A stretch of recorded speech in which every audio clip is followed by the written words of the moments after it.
Hello everyone, this is Tanvi and today I'll be presenting World Weather Report for 16th to 22nd of March 2020. Firstly, I'll discuss about the tropical cyclones formed in this particular week. The first one is Harold, which was 22S, formed in southern Indian Ocean on March 16, 2020.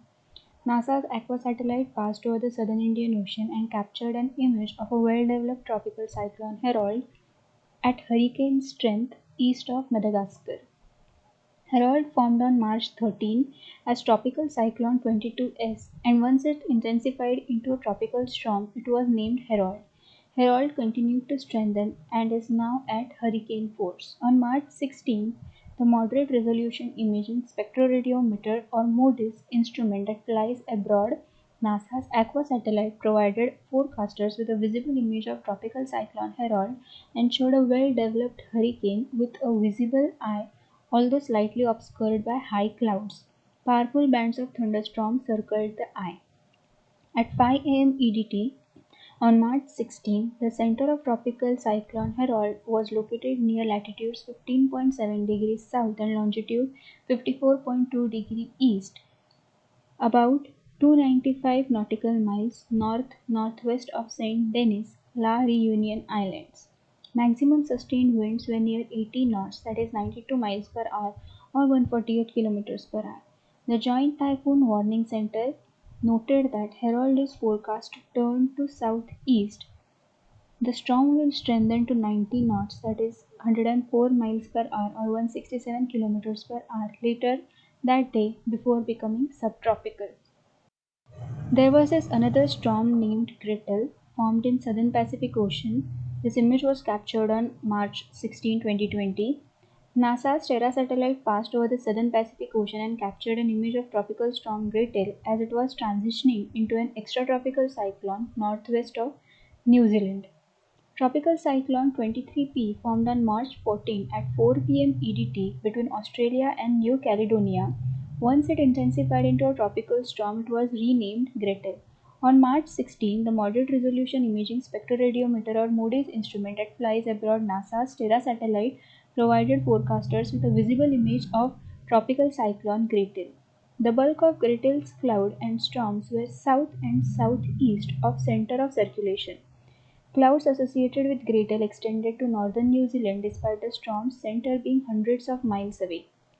At 11 p.m. EDT on March 15th, the Joint Typhoon Warning Center issued the final warning on Gretel. At that time, the center of tropical cyclone Gretel was located near latitude 26.6 degrees south and longitude 169.7 degrees east, about 675 nautical miles north-northwest of Auckland, New Zealand.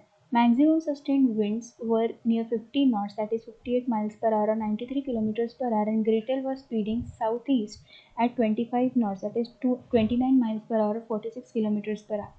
The Joint Typhoon Warning Center noted that Gretel will continue to move southeast and is now becoming extratropical.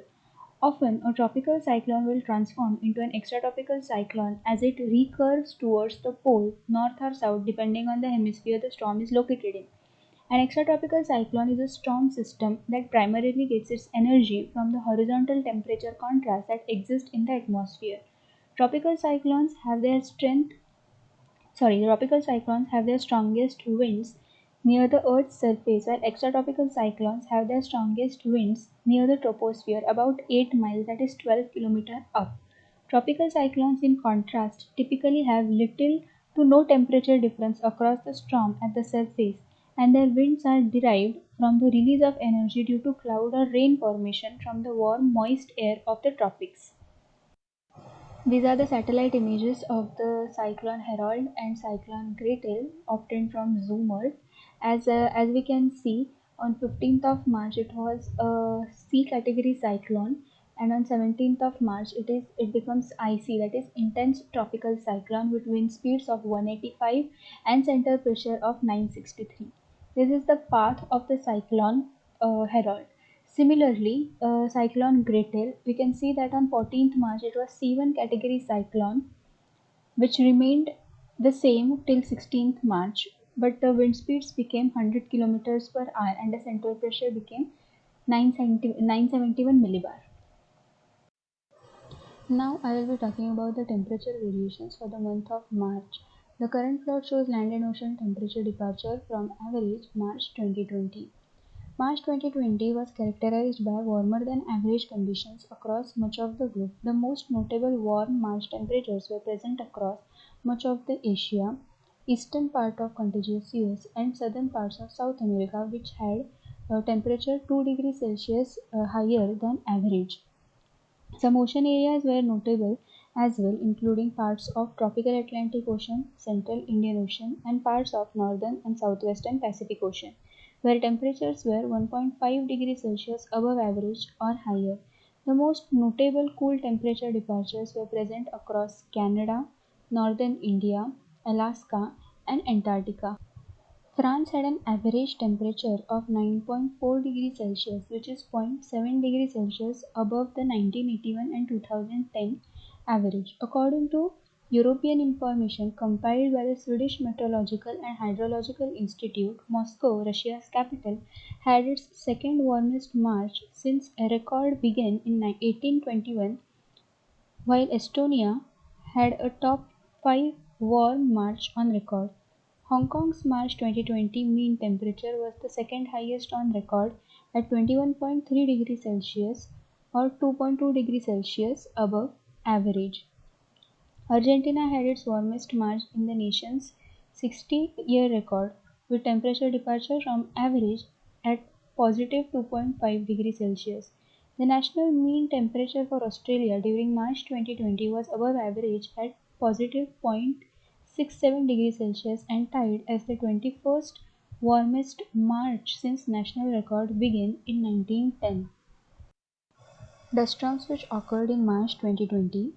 A massive dust storm swept across northern Africa in mid-March 2020, blanketing the skies from Senegal to Eritrea.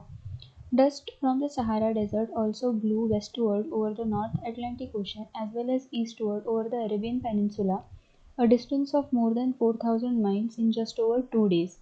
On March 14, the Moderate Resolution Imaging Spectroradiometer (MODIS) on board NASA's Aqua satellite acquired this true color image capturing the dust-filled skies over the Central African Republic West, South Sudan, and Sudan North. The dust is so thick in some areas, especially in the southern section, that landscape is also obscured due to the dust. Africa's Sahara Desert is one of the world's major sources of dust, and dust storms are the primary natural hazard in most of the countries in this region. Also, there was a dust storm on 22nd March on the Aral Sea. This image was captured on 23rd of March 2020 by Moody's instrument abroad on Terra satellite.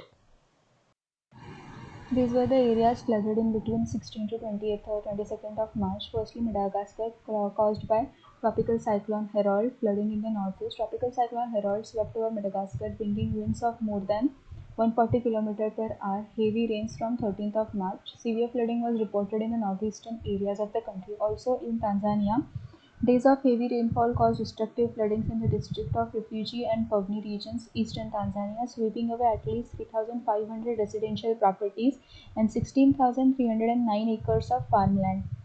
It was reported on 17th of March 2020. You can see the condition, the houses and all are underwater, and people had to use boats for the daily day-to-day transport and rescue missions. Also, in Peru, flooding was caused due to heavy rains, damaging mudslides and floods in southern Peru's district, leaving at least 100 homes damaged.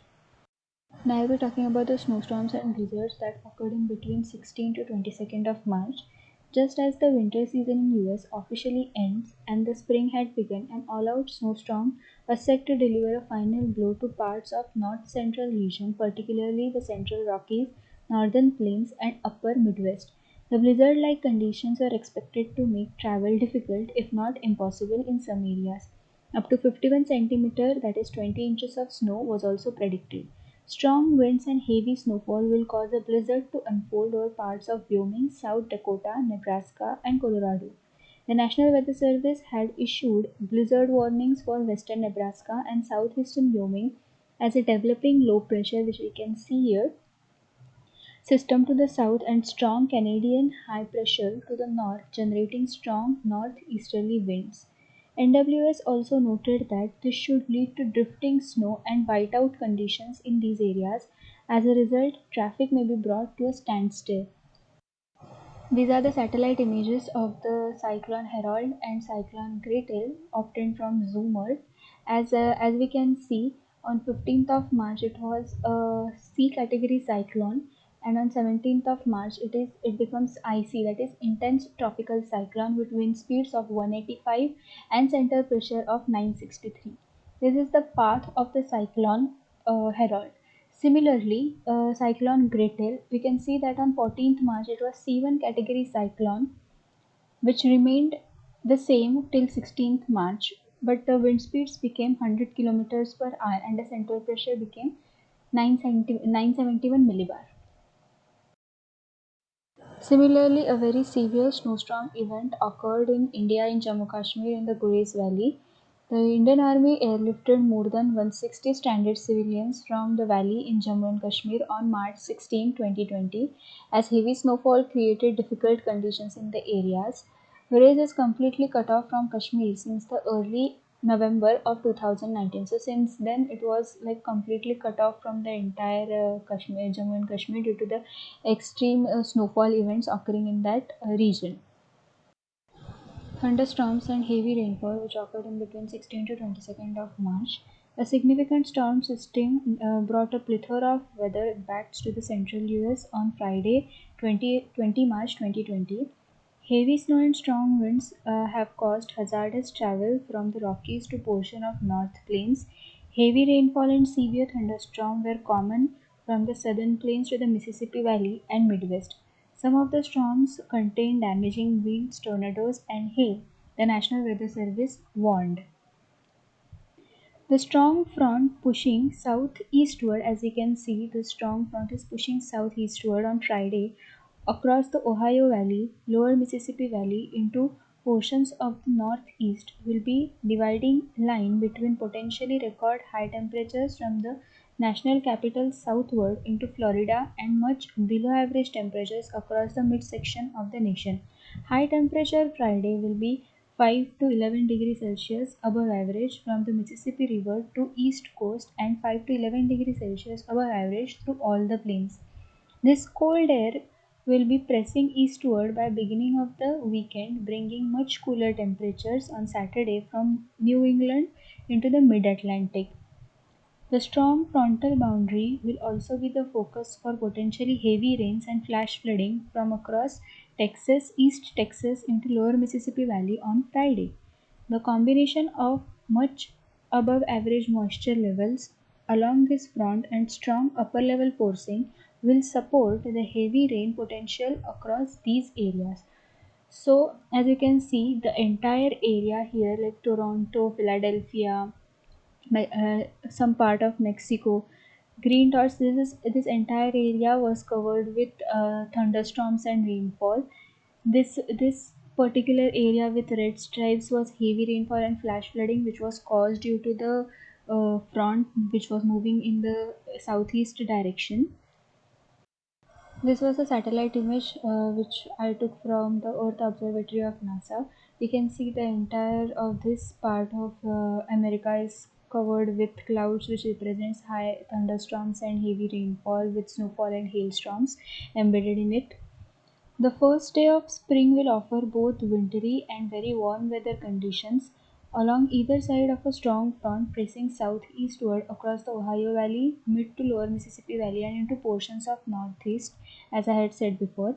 A heavy snow threat was shifting northeastward Friday into portions of upper Great Lakes as the storm that brought blizzard conditions to portions of the central Rockies and central plains recognizes early Friday across the Great Lake into southeast Canada. The system was fast moving, which should keep any heavy snow threat short lived across the upper Great Lakes on Friday. These were the areas flooded in between 16th to 20th or 22nd of March. Firstly, Madagascar, caused by tropical cyclone Harold, flooding in the northeast. Tropical cyclone Harold swept over Madagascar, bringing winds of more than 140 km per hour. Heavy rains from 13th of March. Severe flooding was reported in the northeastern areas of the country. Also in Tanzania, days of heavy rainfall caused destructive floodings in the district of Rufiji and Pwani regions, eastern Tanzania, sweeping away at least 3,500 residential properties and 16,309 acres of farmland. It was reported on 17th of March 2020. You can see the condition, the houses and all are underwater, and people had to use boats for the daily day-to-day transport and rescue missions. Also, in Peru, flooding was caused due to heavy rains, damaging mudslides and floods. Also, there was severe thunderstorm and rain in Dubai, UAE on 21st of March. Severe thunderstorm, described as one of the biggest of the year, struck Dubai, UAE on Saturday night, March 21. The event was accompanied by heavy rain and hail, an unusual sight for the desert city. The sky flashed non-stop for nearly an hour, with thunders and lightning. Flash flooding followed as streets quickly filled up with water. Hailstones covered the roads, backyards, and highways, reducing visibility to about 50 meters. Dubai Marina bore the brunt of storm, but no danger or injuries have been reported. The thunderstorm continued towards the coastal areas, with one heavy downpour also striking Abu Dhabi. Stormy weather continued into Sunday and Monday. As we can see, the entire Dubai area and the Kuwait and Oman regions, here UAE, and the entire region was covered with obscured with clouds. As you can see, this all represents thunderstorms and heavy rainfall in those areas which usually have clear satellite images.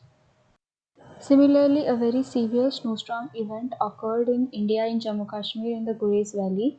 The Indian Army airlifted more than 160 stranded civilians from the valley in Jammu and Kashmir on March 16, 2020, as heavy snowfall created difficult conditions in the areas.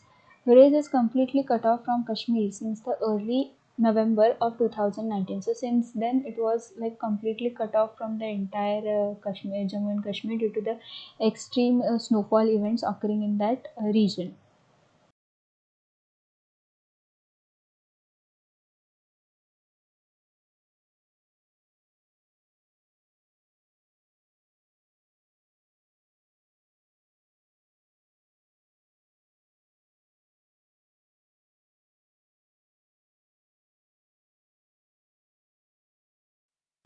Consequences of Thar volcano eruption. On January 12, 2020, the Thar volcano in Philippines awoke from 43 years of quiet and began to spew gases, ash, and lava into the air.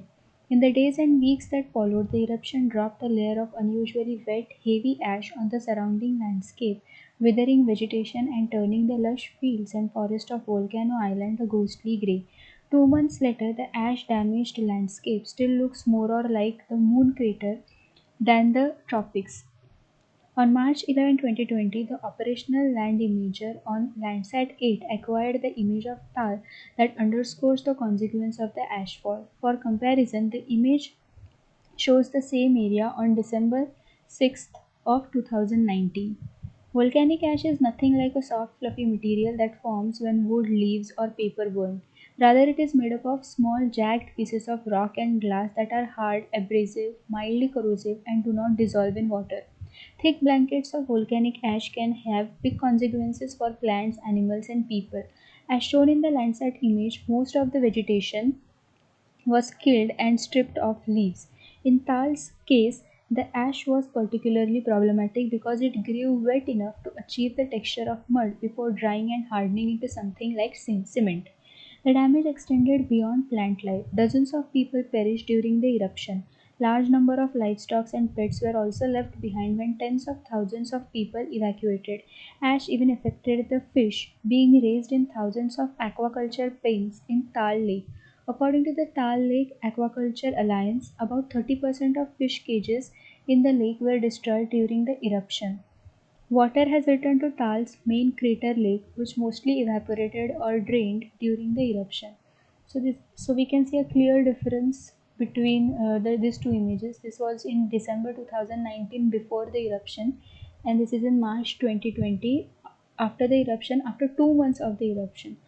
So there is a huge damage caused due to this eruption of the volcano, which has led to many loss of the surrounding areas.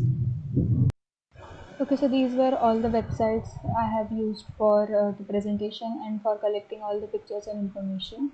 All the rest of the important terms have been explained in detail in my report. Thank you.